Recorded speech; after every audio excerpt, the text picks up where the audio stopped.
sound. Huh? What do you say? It's not an apocalypse? Damn it, Larry! I said if you put it in the notes, I'd do the thing! So, end of quote. Repeat the line. Oh, you're art. Art. Oh, you're being I don't think artistic is the word, Larry. Sorry, guys, intern, technical difficulties. Give us a second. Apologies, everyone. I have a highly regarded intern. Larry, wipe that look off your face. We're trying to run a news organization over here. Well, I guess my preparation for Armageddon was a little premature, but what's up and welcome to the Wake Up Call, brought to you by Simply Bitcoin. I'm your host, Rustin Watt, and today we're minutes to midnight. Some would say on the geopolitical front, we're the closest we've been to a nuclear deterrent being used since probably the Cuban Missile Crisis, which begs the question, can Bitcoin survive a nuclear blast or a full-out nuclear war? Actually, Bitcoin is highly likely to survive a nuclear blast and the fallout that would come. The real question is, will civilization?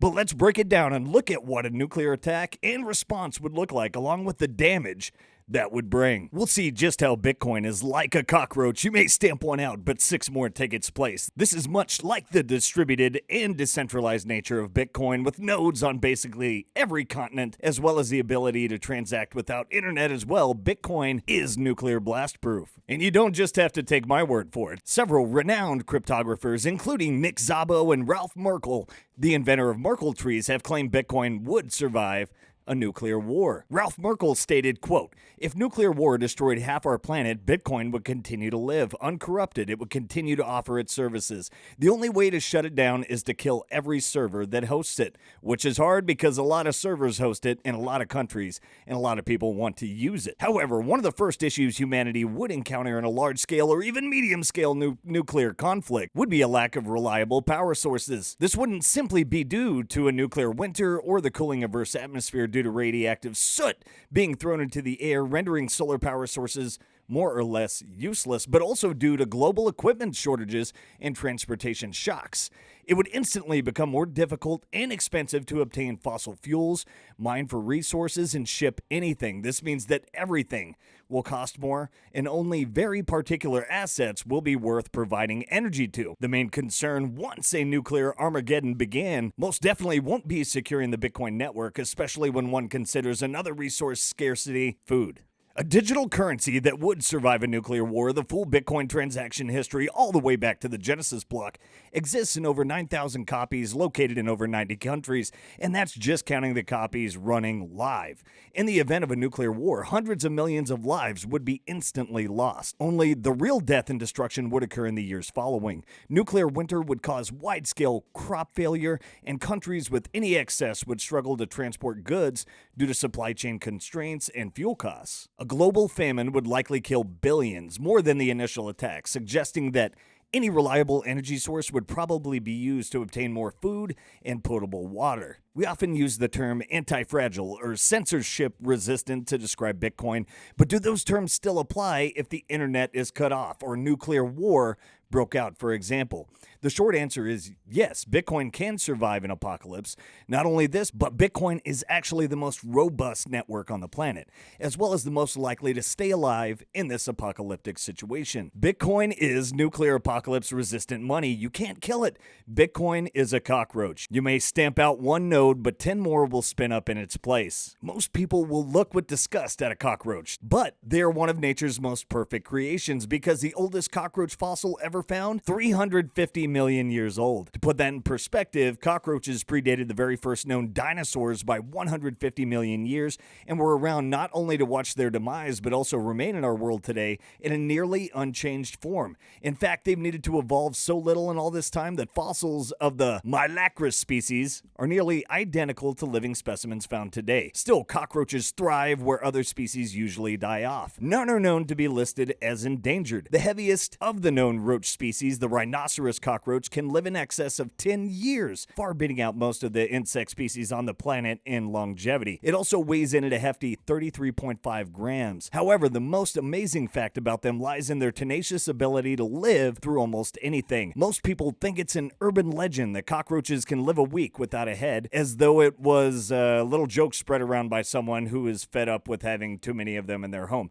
However, it isn't a myth. Interestingly, cockroaches also have the highest tolerance for radiation known to any living species of animal, being able to absorb and live through 6 to 15 times the dose needed to kill a human. An interesting question that was raised during Magical Crypto Conference 2019 when Elaine Wu asked Adam Beck, CEO of Blockstream, "So, if China were to nuke us tomorrow and we nuke them back and all the internet exchange points were totally annihilated, is it conceivable that people could use their decentralized technologies and rebuild the Bitcoin network?" Adam's response, quote, "I think the Bitcoin network would continue to operate through this event. Surprisingly, I mean, the hash rate would go down, but I'm assuming that there's some mining in the Swiss Alps, in a bunker, or in New Zealand, or somewhere remote like this. There are pockets that will continue to be cross-connected, potentially using satellite equipment. If this were to happen, we would hypothetically lose internet power, food supply, water supply, gasoline, public transportation, but what's truly amazing is the fact that Bitcoin can still be used in this situation. Not only can you still send Bitcoin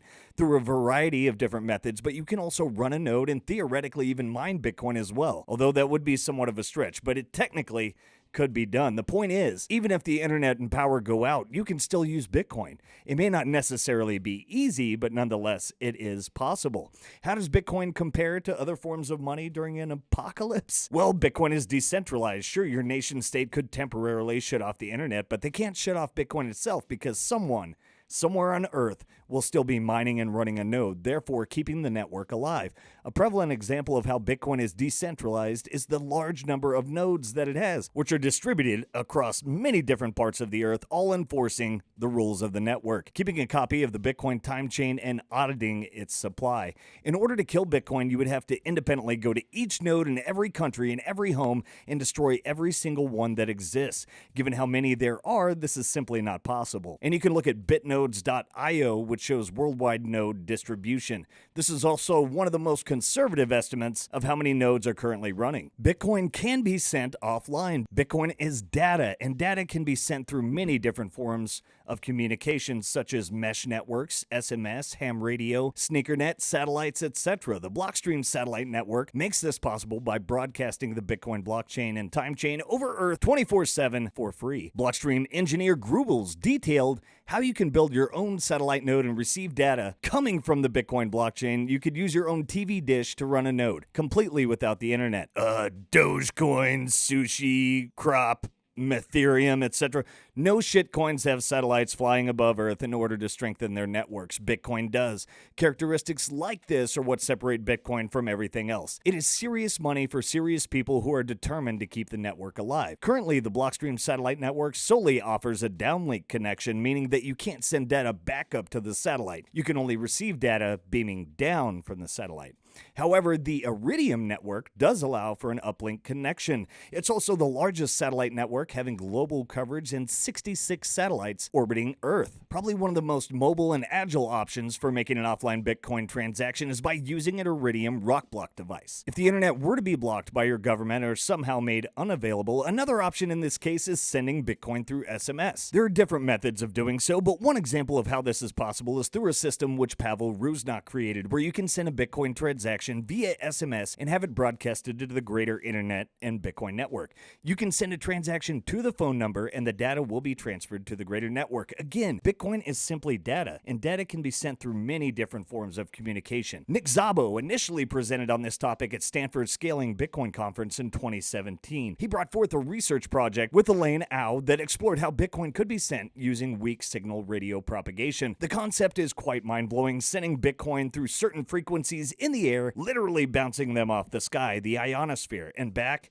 to different locations of the Earth. Unfortunately, ham radio licenses are legally required in order to send data through this means of communication. No license required to receive data through ham radio. That being said, this barrier might not be as relevant in the event of a nuclear apocalypse. Rodolfo Novak, the founder of CoinKite, has also demonstrated some proof-of-concept examples for Bitcoin transactions sent over radio. He was able to send a lightning invoice from Toronto, Ontario to San Francisco, California. Check out the tweet down in the notes. SneakerNet is commonly defined as the transfer of data and electronic files between computers through removable media like hard drives, flash drives, optical discs, which are physically transported between computers and on foot.